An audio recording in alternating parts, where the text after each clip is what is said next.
Our next speaker is Captain Sophia Rizzo. Captain Rizzo is the Chief of Sortie Generation Innovation and a member of Tesseract Core Cadre out of the Pentagon.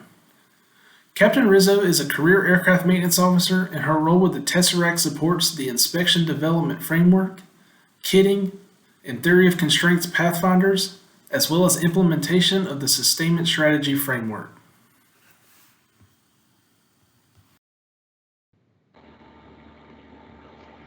Hello everyone. I'm Chelsea. A little bit of an intro to our main brief afternoon. I'm from the Tesseract extremely humble to again participate in the LOA National Symposium. Provide an update on the work that we do unlock readiness by leveraging energy and innovative airmen. On this very event, October 2019, General Hurry shared the main stage, which Major Garrett Hernandez introduced our airstaff innovative named Tesseract. Our goal was to connect the fragmented and fragmented General Barry talks about and align to operationalize the Sustainment Strategic Framework, or the SSF, based on the lessons that we learned through our education with industry fellowships. We also aimed to complement and fit hand in glove with other amazing innovative entities across the DoD, ranging from DIU and AFWorks to Ensign and Kessel Run. Today, Tesseract is now postured to do just that, and we are committed to doing it through 3 strategic objectives. Our readiness flywheel hinges on empowering airmen, connecting them to resources, and accelerating change to drive readiness. But not just any change. We're all familiar with the concept that change for the sake of change is actually more detrimental to our purpose. The change we're focused on should improve not only aircraft readiness, but the quality of life our airmen experience on a daily basis. As a team, we codify our values into tenets and our default behaviors into leadership principles. And each of the projects and pathfinders Tesseract has align to these values and behaviors. As we continue through our presentation, you'll see phrases like bias for action, think big, and experiment and invent. These are a few of our guiding principles, which we have in our culture playbook that help us make decisions and stay consistent.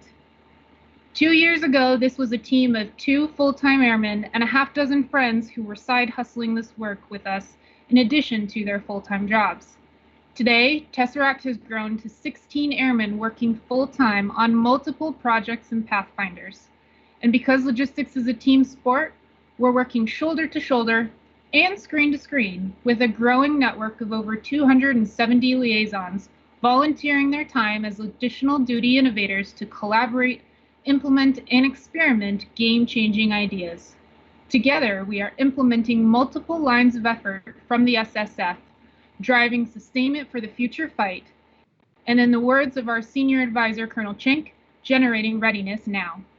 I'm here today to tell you that with bold leadership and support from Lieutenant General Barry, Brigadier General Hurry, and their peers, our small team is leading into a once-in-a-generation opportunity to improve the sustainment enterprise by engaging in full-throttle, airman-approved innovation. At this point, I'd like to introduce you to one of my new teammates, Captain Sophie Rizzo, to take us the rest of the way. I'd also like to offer the rest of the team is here in the chat to answer questions as they arise throughout the talk. So don't be afraid to ask those questions as they come. Our goal is to have a few minutes at the end to field some of those questions live, but either way, we'd love to continue the conversation through either social media or in our virtual booth. With that, Sophie, over to you. Thank you, ma'am. Hello, everyone. As Major Smith mentioned, I'm Captain Sophie Rizzo, and I am very excited and humbled to tell you about the amazing airmen Tesseract gets to partner with on a daily basis. We will spend time today sharing their stories and highlighting the strategic necessity of supporting innovators who think big, show a bias for action, and experiment and invent. Ultimately, that's who General Hurry has said we exist to support. The crazy ones, the misfits and the rebels, who aren't fond of rules or the status quo. We want to partner with airmen out in the world doing the knuckle-busting, back-breaking, mind-numbing work, and empower them to take their ideas to new heights, connect them with resources needed to validate and scale, and accelerate and sustain that change into just the way we do business.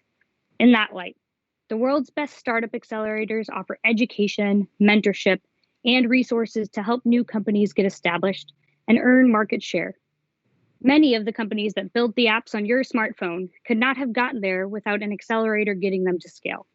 Tesseract exists to be that for you, to give airmen innovators across the A4 enterprise access to comparable resources, to actualize ideas that recover readiness and support our national defense strategy.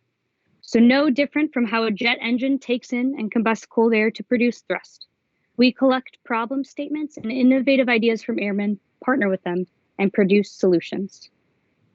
We collaborate with thousands of airmen and their ideas to address current problems. We align those ideas with the SSF and strategic priorities to conduct return on investment and feasibility analysis. We then graduate a small number of high potential ideas to experiment with them as projects, where we can prove if the new idea works at one unit or one base. Based on the results of the experimental phase, we look to graduate a handful of projects as pathfinders, a stage in our ideation phase where we validate the enterprise level impact of these concepts. Finally, based on what we learned during the pathfinder stage, we take these solutions and speed the process for formalizing them into policy to sustain the change we need. I'm about to walk you through the stories of 6 initiatives that started with airmen. They started as a seed planted in the minds of our folks pushing pallets in warehouses, taking notes in PME classrooms, or on the flight line with engines running, or spending countless hours in lines of another process just waiting to be revamped. In each case, Tesseract's spot on the Earth staff was able to help navigate the bureaucratic hurdles that stand in the way of decision makers. But it's worth noting, our answer isn't less governance. It's agile governance at the speed of need. In 2019, one of those airmen experienced some frustrations. He thought, a company like Amazon can ship things in one day, and we're the world's greatest Air Force. Why can't we do it like this all the time? What if we could guarantee next day delivery on every in-stock aircraft grounding MICAP in the continental United States by borrowing a page from the Amazon Prime playbook? For over 2 years, that airman has been working on an initiative that can put in-stock MICAPs in the hands of maintainer with overnight level service. This airman's name is Major Chip Litchfield. Major Litchfield is a logistics readiness officer, and with Tesseract's partnership, had an opportunity to collaborate with mission partners at the SCOW, IMSC, and DLA, ultimately earning the chance to brief the logistics board and gave it approval to start a pathfinder named MICAP Prime. MICAP Prime is being carried on and executed by airmen in the field, like Senior Airman Mellinson of the 438 SCOS. She and her teammates, Tech Sergeant Brown and Tech Sergeant Medico, are working with hundreds of other airmen in driving readiness across our Air Force. In a recent meeting with one of our team, Tech Sergeant Medico said he watched for MICAPs with Prime service, saying he treated it like his Amazon Prime packages. If it sat for 24 hours, he was investigating why. And it mattered to him because he knew it mattered to a maintainer who needed it to generate a mission. During the initial testing at only a handful of bases last summer, we fulfilled 500 lateral 1A MICAPs with a 20% faster response time on C5, KC-135, and F-16 weapon systems.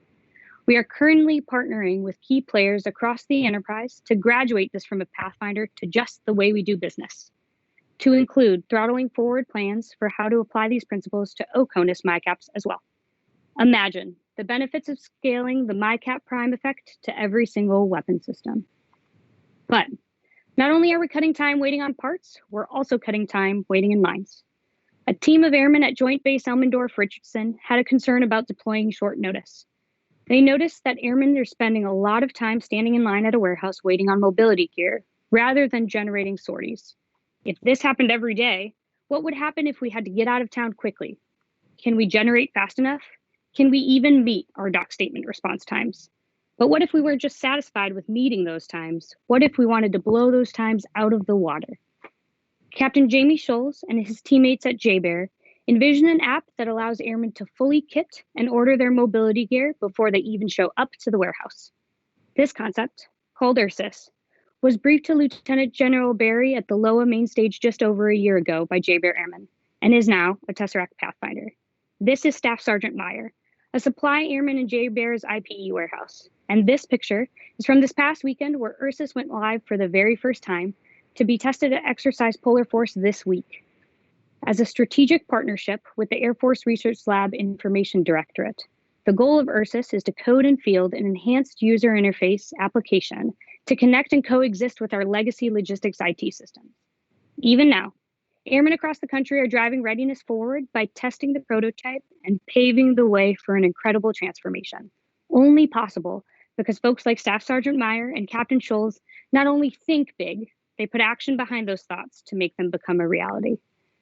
This effort brings our supply and log plans troops closer to the sortie generation effort and attacks the IT constraint of our mobility machine. And we can't wait to see results from this experiment. So speaking of constraints, I'm sure by now you're familiar with the theory of constraints. I'll offer since joining the team, I've learned that this has been an ongoing effort within the A4L community since 2003. More than that, our depots utilize a management theory called Art of the Possible. They've been using it for quite a while now, and it's also rooted in theory of constraints. Now, as a maintenance officer in the field, I didn't hear about theory of constraints until I went into an out-of-pocket program. And when I did hear about the concept, the word theory made me feel like it was instantly out of my scope to help use as a management philosophy. But with the help of our industry partners and airmen in the field, we're changing that narrative to show that TOC is 100% applicable in everyday sortie generation. Mr. Sridhar Chandra and his team at Goldratt Consulting have been our partners for a long time and are dedicated to help us gain more readiness. In 2019, our partnership with Goldratt expanded to test TOC not just at a depot or a back shop like we did in 2003 with the C5, but on the highly dynamic world of the flight line.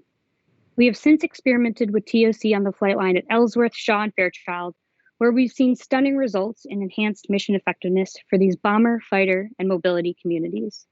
When we first implemented this on the flight line, we were able to overcome some initial hesitations with the help of brave airmen and leaders like Tech Sergeant Vigil and Colonel O'Connor at Fairchild, Major July and Colonel Seaburn at Shaw, and Major Wheeler and Colonel Hyan at Ellsworth, to challenge the status quo of maintenance management to make physical changes in their organization, realigning it to the principles of TOC. Tesseract's partnership with Goldratt Consulting and Theory of Constraints is now expanding to 21 different bases across almost every MAGCOM. Some of those results I know are being championed on this very stage. I know Major July discussed Shaw's implementation, where they experienced an increased mission capable rate of 15% and reduced their non-mission capable due to maintenance time by more than 8% after their solution on the F-16 weapon system. And the 552nd is talking about their wing-wide changes in the E3 ops and maintenance communities, where the team saw a 16% decrease in AWAC sortie attrition and a 17% increase in planning effectiveness by maximizing sortie training utilization, not just hours. But wait, there's more. An airman at Kadena Air Base noted the positive impact that TOC, focus, and flow had on mission generation actions. He and his team wanted to take the TOC resources available to them and make improvements to their mission set now, without waiting for anyone else to tell them they needed it. Major Alex Pagano took best practices he saw at some of the other contracted TOC bases and started iterating within his own AMXS. He, along with his team's Senior Master Sergeant Jordan, Captain Barton, and Captain Browett, experimented for 8 weeks with concepts like work and process control, full kitting, queue time and tracking, and saw measurable improvements in their mission generation, including a 77% reduction in maintenance non-deliveries. Additionally, Kadena got after quality of life goals with their unlocked capacity, shifting to 0 weekend duty and daily cutbacks to return time back to their airmen.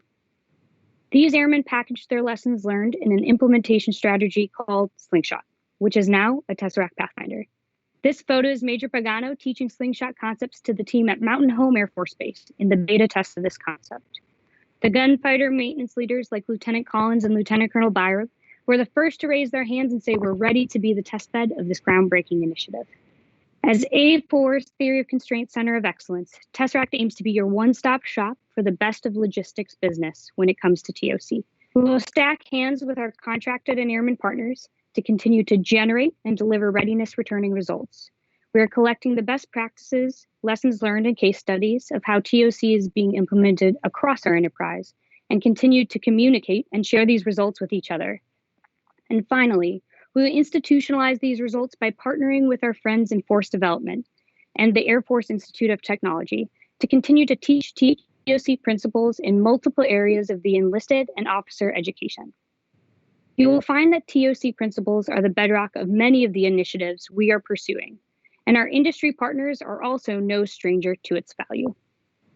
Delta Airlines and Georgia Tech Research Institute implemented theory of constraints to cancel maintenance cancellations within Delta operations. Multiple EWE fellows worked hand in hand with these industry and academic partners to adapt and apply the practice of breaking down and fully kitting aircraft maintenance tasks to opportunistically inject health into weapon systems. This initiative is now known as Inspection Development Framework, or IDF, and kitting, and is one of our chartered deliverables as it is a cornerstone concept of the new sustainment strategy. In legacy scheduled maintenance inspections, an aircraft was unavailable to fly for 5 to 7 days, requiring an additional tail to cover flying requirements. With this hypothesis, an aircraft is never unavailable to meet mission requirements due to scheduled maintenance. IDF kitting helps us maintain around the flying schedule, instead of subordinating flying to maintenance schedule as just a standard. IDF kitting is being tested across the C5 enterprise as we speak. Airmen like Master Sergeant Hernandez, pictured here, are taking strategic and industry vision and actually implementing it on the ground. That perspective doesn't stop there. One of these partners in this photo is Mr. Eric Klein, who started the first 15 years of his career as a Delta Airlines flight line maintainer, retired as a general manager, and is now a Georgia Tech research associate.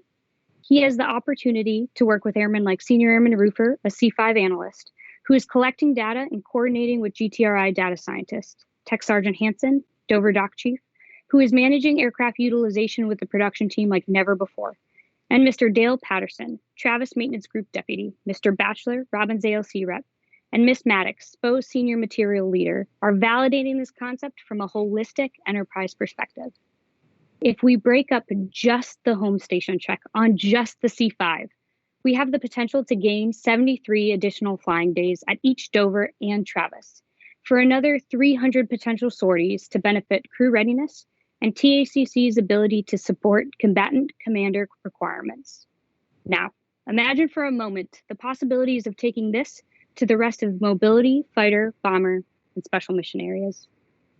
Now, we've talked a lot about really cool initiatives that are airman focused and Tesseract sponsored that seem to be gaining some momentum, but experimenting isn't always sunshine and rainbows, and not everything we try will be successful.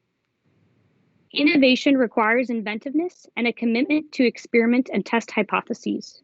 This also means embracing the challenge of operating without an approved checklist and forging paths to destinations that don't yet exist. Along the way, we expect to be misunderstood and welcome the opportunity to bring others along to see the vision we are working toward. In this sense, when learning is baked into our goals, we can succeed even when projects or pathfinders fail. As an example, we've partnered on efforts such as BRICE, a digital documentation initiative at the head of the Flight Line of the Future modernization game plan. The goal was to prove Air Force could code and deploy a mobile native app to connect with our legacy IT systems, save airmen time, and generate clean data. In this case, we failed to deliver the BRICE app. But the only real failure would be if we didn't find a way to apply lessons learned as we regroup and try again.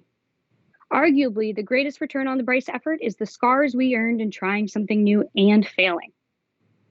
General Brown called on all airmen to identify internal barriers to change, not just today, but he also called for it in his Action Order Bravo. He noted that fast and innovative culture requires us to take action while learning from setbacks and failures on our way to successes.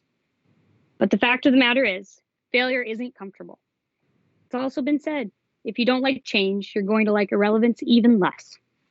This is why we are building a sense of inventiveness and experimentation into our culture, to provide an environment where airmen are empowered to prototype, to design, and yes, to fail.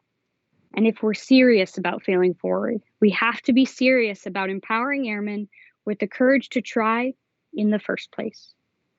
QR Foundations Project. Based on a treasure trove of data from the commercial sector and companies like Google and Amazon, our Foundations projects seek to give leaders tools that help them build a culture of empowerment in the organization by developing psychological safety, increasing feedback, and generating trust. Google's Project Aristotle felt that the number one dynamic of effective teams was when members feel safe to take risks and be vulnerable in front of each other. At Amazon, every employee participates in their connections program and answers one question a day that helps them communicate to managers what's on their mind and what their pain points are. And managers use this data to help keep the team moving. Lieutenant General Barry highlighted optimizing manpower and getting after retention in his recent white paper, An Enterprise View of the Compounding Risk and Sustainment. He keyed into a 2019 retention survey that highlighted mid-tier enlisted, claiming that higher stress, excessive workload, lack of manpower, poor leadership, and negative intra-organizational climates were central to an airman's decision to depart the Air Force. Creating an environment where leaders can build and sustain positive unit cultures and climates is critical to innovation. An environment where airmen feel empowered to bring problems and solutions to their teammates and leaders is the only way we can truly expect to drive the readiness we seek. Foundations has already partnered with 11 different squadrons, where over 1,000 airmen have provided thousands of data points to generate trust and increase psychological safety. Will you and your team be next? Tesseract is eager to partner with all airmen across the enterprise. To the airmen innovators in the room, if you have pain points standing between you and the way we need to do business, we want to know about them. At a minimum, let's collaborate and leverage your expertise on an existing project or pathfinder. To the commanders, chiefs, and supervisors in the room, we want to help you champion your airmen innovators. Every project in Pathfinder needs a field-level sponsor to test new processes and technology, and we do not expect you to do this alone. And we want to help weigh the risk versus return, get that exception to policy or table slap that you need. To the senior leaders on the call, we want to thank you in advance for the cover fire and support that you can provide in a single word, email, or slot on your calendar to keep these new initiatives alive. As the chief has stated, we need leaders who ask, why not, when their airmen are engaged in problem solving and propose novel solutions when running into roadblocks. In that light, airmen innovators need your help. Help us make yes and decisions instead of saying no because. And because we believe in going further together instead of faster alone, let's recap on how we can stay connected. If you're up for the challenge, scan the QR code and view our application, and we'll get you connected to a Pathfinder that fits your interest or skill set. Your knowledge, experience, and leadership will make a difference. Let's keep empowering each other to think, speak, and act differently. Keep connecting each other to get to the right resources with agility, and let's accelerate big change and win. With that, everyone, I'd like to end with some gratitude. Thank you for tuning into the LOA Symposium this year. LOA is an organization dedicated to creating an environment where we can all innovate and explore together. Huge thanks to their team for the space to ideate with you all today. Thank you to the leaders and mentors who dedicated countless hours and invested themselves in getting Tesseract to this point. We wouldn't be here without you. Please follow us on social media for updates on Tesseract's progress. Also, check out the Tesseract podcast, which just dropped in Spotify during this brief, if you want to continue learning about how our team accelerates change. Finally, if you want to represent our movement, visit our page on Oscar Mike and check out our gear. We have t-shirts, polos, hoodies, masks, and more, and each purchase goes towards a fund which helps injured veterans stay active. Thank you again, everyone, and I'll open the floor to any questions you may have.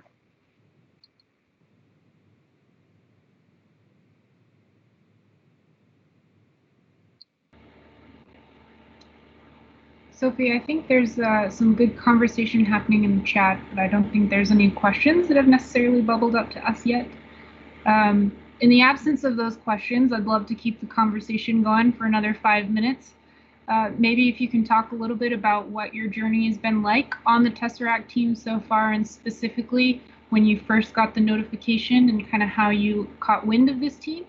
I think that would probably be a pretty interesting perspective to share with everyone. Yeah, thanks, ma'am. So I'll say that joining the team has been quite a whirlwind. A little bit of gratitude here. I don't know if Lieutenant Colonel Dwayne Richardson is in the room or Lieutenant Colonel Beecham, but those folks encouraged me to apply, saw the hiring announcement and said that this was an awesome opportunity for me to give a shot. And I did with some poking and prodding, but totally unlike anything we've done. We're a flat organization, 16 airmen, spanning from senior airman all the way up to lieutenant colonel. We call each other by our first names, are typically in Tesseract casual attire. So totally a different perspective for me as an AMU OIC. And ma'am, it looks like LT brought us a question real quick. So how do I submit ideas? Great question. So we get that a lot on multiple social media fronts. So idea scale is the best way to do that. If you scan one of these QR codes or you scan the QR code in the presentation, as well as visiting our virtual booth, you will get access to the idea scale campaign.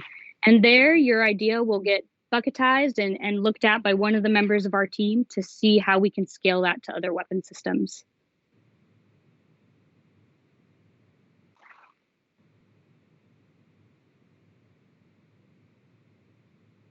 All right, a couple others.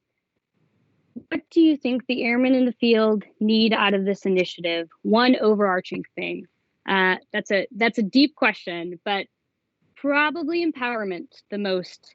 You have a lot of airmen that can actually accomplish things within their own chain of command that are bubbling up to the Tesseract team, and we love it. We love helping connect them to resources, but knowing there are some things in place for a TO change or a tool change or adding something to the TOs. Sometimes airmen just need a helping hand to get to those resources. We're here for you and for them in that regard, but also they sometimes just need that support from the unit level. So that's what I would say, overarching thing airmen in the field need from this initiative. Question, what do you have planned for the next 6 months? So we are working on those projects in Pathfinders. The thing about the Pathfinders is they're still in experimental phase on the weapon systems we have scaled them to. So something like IDF and kitting is on its 4th out of 10 experiments within the C5 HSC, and that's 5 experiments at Dover, 5 experiments from Travis. So although we're seeing some really optimistic results from the first experiment, we are continuously engaged with that team and continuously iterating on that process. Is there a long-term plan for Tesseract or expansions to the MAGCOM or units? So yes, in work. We'd love to be a permanent and credible source for you all for future generations and future teammates to join along. So we're working that. We just got FOC recently. Especially with COVID, that put a lot of things behind schedule, but FOC now, and we're looking to stay here for a couple years to maintain these projects and Pathfinders. Sophie, if I can add a little bit more there, yes, in terms of expansion to the MAGCOMs, that's really where our liaison network is something that we're relying heavily on. As I mentioned in the beginning portion, although there's only 16 team members that are core cadre, that does not limit your ability to be able to incorporate and get working with or included in on the work that we're doing. That liaison network is really where we're leveraging the real-time and field expertise and experiences that are happening out on the flight line and pulling them into those decision-making spaces that we experience as an actual staff entity. So in terms of expanding out not only to the MAGCOMs, but even all the way down to the local and base level, that is what we are ultimately driving to do with that holistic inclusion and that network of innovators all across the enterprise. I think, Sophie, we probably have time for one more question and then we can wrap it up if you have one over there. Yes, ma'am. So we got a question. With all the TOC resources available and all the organizations cooperating in that, how does a unit get access to those resources? So great question. I'll tell you from a Sophie perspective, right? When I joined the team, Goldrat was doing it. I heard a name Tesseract. I knew AFIT was doing it. I know they started teaching it at AFLOS. And then somehow Tesseract got in there, and then you had something like Slingshot. So think of Tesseract as your home base for TOC. We provide the connective tissue between our contracted support, our airman support, and then partner with the smart folks at AFIT and AFLOS to try and get real-time case studies into their curriculum as well. So I would say if you have a question on TOC, reach out to the LNOs who've been through that type of facilitation. But if not, Tesseract has a has a large repository of information to share with you. And recently we just uploaded the playbook onto our virtual booth. So if you're interested in observing and understanding and researching the first 3 case studies of theory of constraints, you can go to our booth and download that PDF there. So I'll say again, thank you all for tuning in. We will end with what's coming for us in LOA 2022. I would say this time next year, if we are continue to do our jobs, you should be able to see not only core cadre up on the stage with us, but those LNOs out in the field who are leading and sponsoring those projects and pathfinders that we have planned. Expect for us to follow up and tell you the ones that we've continued to be successful with and the ones that we have potentially fallen into the failing forward and where we're capturing those lessons learned. But until then, thank you again. Always looking forward to hearing from you. Reach out to us in a multitude of ways. And until then, we'll talk to you later. Yep. Thank you, everyone. Appreciate it.